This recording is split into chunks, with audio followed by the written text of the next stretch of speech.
গাছ যদি লাগানো যায় তা অনেকটা হলো ঝোপালো হয়ে যায় এবং এই গাছগুলো এই সাইজেরই হয়, অর্থাৎ 1 থেকে 1.5 ফিট পর্যন্ত এটার উঁচু হয় এবং পাতাটা হলো ত্রিকোণা।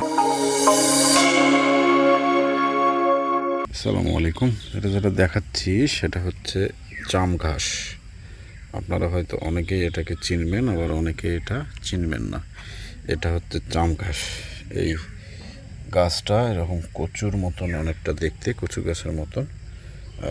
এরকম একটা গাছ যদি লাগানো যায় তা অনেকটা হলো ঝোপালো হয়ে যায় এবং এই গাছগুলো এই সাইজেরই হয়, অর্থাৎ 1 থেকে 1.5 ফিট পর্যন্ত এটার উঁচু হয় এবং পাতাটা হলো ত্রিকোণা এবং এটার যে পাতা আছে এটাকে পাতাগুলো ভর্তা করেও খাওয়া যায়, আর এটার যে ডাঁটাটা আছে এই ডাঁটাটা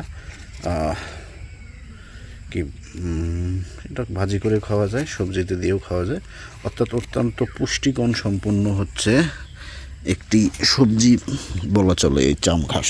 যদিও এই গাছটা অনেকটা বিলুপ্তর পথে, বা আমরা হয়তো অনেকে এটাকে হয়তো নাও চিনতে পারি, অনেকটা বিলুপ্তির পথে।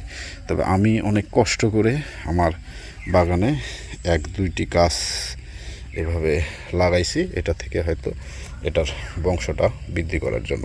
এটার বংশটা বৃদ্ধি করে আমি এটার যথেষ্ট পরিমাণে হয়তো চারা করে আশেপাশে আমার যে ফাঁকা জায়গা আছে সেখানে হয়তো লাগাইতে পারবো, যেটা দিয়ে আমার হয়তো আমার যে পারিবারিক চাহিদাটা আছে সেটা পূরণ করে হয়তো স্থানীয় বাজারে এটা বাজারজাত করতে পারবো। এটা অনেক কষ্ট করে মূলত 2-1টা গাছ আমি সংগ্রহ করে এখানে লাগাই দিছি। তো ঠিক আছে, ভালো থাকবেন। এর পরবর্তী এটা আপডেট তথ্য আপনাদের মাঝে আমি শেয়ার করব। ধন্যবাদ সকলকে। আসসালামু আলাইকুম।